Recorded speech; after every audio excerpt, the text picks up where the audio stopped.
ചില അച്ഛനമ്മമാർ പറയാറുണ്ട്, അതായത് അവരുടെ കുട്ടികൾക്ക് പ്രത്യേകിച്ച് അസുഖങ്ങളൊന്നും ഇല്ലെങ്കിൽ തന്നെയും ഇടയ്ക്കിടയ്ക്ക് പറഞ്ഞുകൊണ്ടിരിക്കും, എനിക്ക് സുഖമില്ലാമ്മേ, എനിക്ക് പനിയാണ്, വയറുവേദനയാണ്, ഇങ്ങനെ ഇടയ്ക്കിടയ്ക്ക് പറഞ്ഞുകൊണ്ടിരിക്കും. ഇതൊരു ശീലമാക്കി മാറ്റിക്കോണമെന്ന് ചില പേരൻസ് പറയാറുണ്ട്. അത്തരത്തിലുള്ള കുട്ടികളുടെ അച്ഛനമ്മമാർ അറിഞ്ഞിരിക്കുക, നിങ്ങളുടെ കുട്ടിക്ക് ഒരു പക്ഷേ നിങ്ങൾ പറയുന്ന പോലെ പ്രത്യേകിച്ച് അസുഖങ്ങളൊന്നും ഇല്ലായിരിക്കാം, പക്ഷെ കുട്ടിക്ക് നിങ്ങളോട് വേറെ എന്താണ് കമ്മ്യൂണിക്കേറ്റ് ചെയ്യാനുള്ളത്, വേറെ എന്തോ ഒരു കാര്യമാണ് നിങ്ങളുടെ കുട്ടിക്ക് പറയാനുള്ളത്. അതാണ് ഈ അസുഖമാണ് എന്ന് പറയുന്നതിൻ്റെ കുട്ടി പറയാൻ വേണ്ടി ശ്രമിക്കുന്നത്. ഭൂരിഭാഗം കുട്ടികളും ആ പറയുന്നതിൻ്റെ ഒരു കാരണം എന്ന് പറയുന്നത് അവർക്ക് അച്ഛൻ്റെയോ അമ്മയുടെയോ ശ്രദ്ധയും പരിഗണനയും വേണ്ടതിൽ കിട്ടാതെ വരുമ്പോൾ, കുറവ് വരുമ്പോഴാണ് കുട്ടികൾ ഇത്തരത്തിൽ പറയുക, എനിക്ക് അമ്മയുടെ ശ്രദ്ധ കുറച്ചുകൂടി വേണം, എന്നെ അല്പം കൂടി പരിഗണിക്കൂ, എനിക്ക് അച്ഛൻ്റെ അമ്മയുടെ സാന്നിധ്യവും സാമീപ്യവും അല്പം കൂടി വേണം, എന്നെ ഒന്ന് കെയർ ചെയ്യൂ എന്നുള്ളൊരു മെസ്സേജാണ് കുട്ടികൾ ഇൻഡയറക്റ്റായിട്ട് ഇത്തരം വാക്കുകളിലൂടെ പ്രകടിപ്പിക്കാറുള്ളത്. ഇനി രണ്ടാമത്തൊരു കാര്യം, കുട്ടികളിങ്ങനെ പനിയാണ് അല്ലെങ്കിൽ വയറുവേദനയാണെന്ന് പറഞ്ഞ് അമ്മയുടെ അടുത്തേക്ക് വരുമ്പോൾ സ്വാഭാവികമായിട്ടും കുട്ടിക്ക് പനിയുണ്ടോ ഇല്ല എന്നുള്ള അമ്മയ്ക്ക് കാണുമ്പോൾ തന്നെ അറിയാം.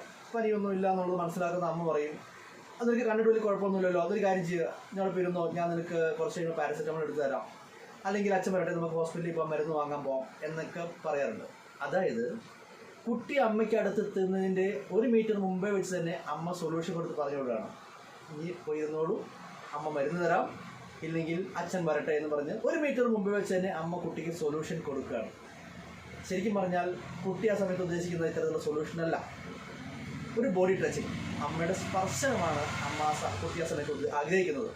അതിന് തെളിവാണ് ചില കുട്ടികൾ പറയുമ്പോൾ, അമ്മ എനിക്ക് പനിയാൻ തോന്നുന്നു, ഒന്ന് തൊട്ട് നോക്കിക്കേ എന്ന് പറയാറുണ്ട്. ശരിയല്ലേ? അതായത് എന്നെ ഒന്ന് സ്പർശിക്കൂ, എന്നെ ഒന്ന് ചേർത്ത് നിർത്തൂ എന്നൊരു മെസ്സേജ് കുട്ടി അങ്ങോട്ട് പാസ് ചെയ്യുന്നുണ്ട്.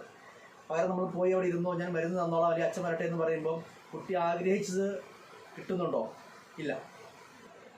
മൂന്നാമത്തെ പോയിന്റ്, ഇത്തരത്തിൽ കുട്ടി ഏതെങ്കിലും വിധത്തിൽ അസുഖമാണ്, പനിയാണെന്ന് പറഞ്ഞ് അമ്മയുടെ അടുത്തേക്ക് വന്നു, അമ്മ തൊട്ട് നോക്കി, ഇനി ചെറിയ പനി ഉണ്ടെങ്കിൽ പോലും അമ്മ അത് കുഴപ്പമൊന്നുമില്ല, പനിക്കണില്ലെന്നേ പറയാറുള്ളൂ.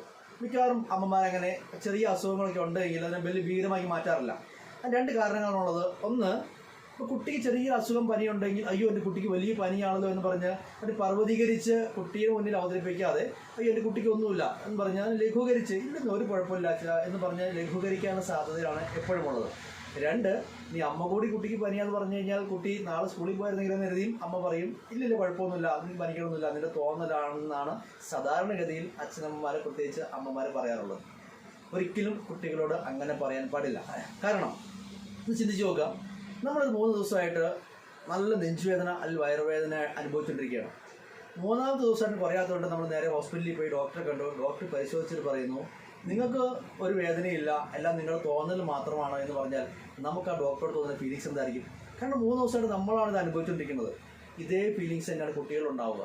ഇത്തരത്തിൽ കുട്ടി അതുവരെ അനുഭവിച്ചുകൊണ്ടിരിക്കുന്ന ഒരു മാനസിക ശാരീരിക ബുദ്ധിമുട്ട് അമ്മയോട് തുറന്നു പറയുമ്പോൾ അത് അമ്മ ഉൾക്കൊള്ളുന്നില്ല എന്ന തോന്നലാണ് കുട്ടിയിലുണ്ടാവുക. അതേസമയം തൊട്ട് നോക്കിയിട്ട് ശരിയാണല്ലോ, ചെറുതായിട്ട് പനിക്കുന്നുണ്ട് എന്ന് പറഞ്ഞു കഴിഞ്ഞാൽ കുട്ടിക്ക് ആശ്വാസമായി. കാരണം ഞാൻ അനുഭവിക്കുന്നത് എന്താണോ അത് അമ്മയ്ക്ക് മനസ്സിലായി, അമ്മ ഉൾക്കൊണ്ടു. കുട്ടിയെ സംബന്ധിച്ചിടത്തോളം പകുതിയിൽ കൂടുതൽ കുട്ടിക്ക് ആശ്വാസമായി. ദെൻ ഉടനെ കുട്ടിക്ക് ഒരു സൊല്യൂഷൻ കൂടി അമ്മ കൊടുത്തു കഴിഞ്ഞാൽ, പാരസെറ്റമോൾ ഇരിപ്പുണ്ട്, ഞാൻ എടുത്തു തരാം, കുട്ടിയുടെ പനി മാറിക്കോളും. എന്നാൽ ഈ പറയാണ് ചെറിയ പനിയുള്ളൂ, നമുക്ക് ഇന്നൊരു ദിവസം കുട്ടി മോള് കിടന്ന് ഉറങ്ങിക്കോ, നേരം വെളുക്കുമ്പോഴേക്കും ഒന്ന് ഉറങ്ങി എന്തെങ്കിലും മറുനാൾ പനിയുള്ളൂ എന്ന് പറഞ്ഞു കഴിഞ്ഞാൽ കുട്ടിയെ സംബന്ധിച്ചിടത്തോളം നിറഞ്ഞ ആശ്വാസമായി. കുട്ടികളാവട്ടെ മുതിർന്നവരാവട്ടെ, അവർ അനുഭവിച്ചുകൊണ്ടിരിക്കുന്ന ഒരു പ്രശ്നം നമ്മുടെ മുമ്പിൽ അവതരിപ്പിക്കുമ്പോൾ അവർ അവതരിപ്പിച്ച് തീരുന്നതിന് മുമ്പേ തന്നെ സൊല്യൂഷൻ കൊടുത്ത് പറഞ്ഞു വിടുന്നതിനേക്കാൾ ഉപരി അവർ അനുഭവിക്കുന്ന ആ ഒരു പ്രശ്നം, മാനസികമാവട്ടെ ശാരീരികമാവട്ടെ, ആ ഒരു പ്രശ്നം കേൾക്കുന്ന ആൾ ഉൾക്കൊണ്ടു എന്നുള്ള തോന്നൽ സൃഷ്ടിക്കുന്നതിലാണ് ആ വ്യക്തിക്കുണ്ടാകുന്ന ഏറ്റവും വലിയ ആശ്വാസം.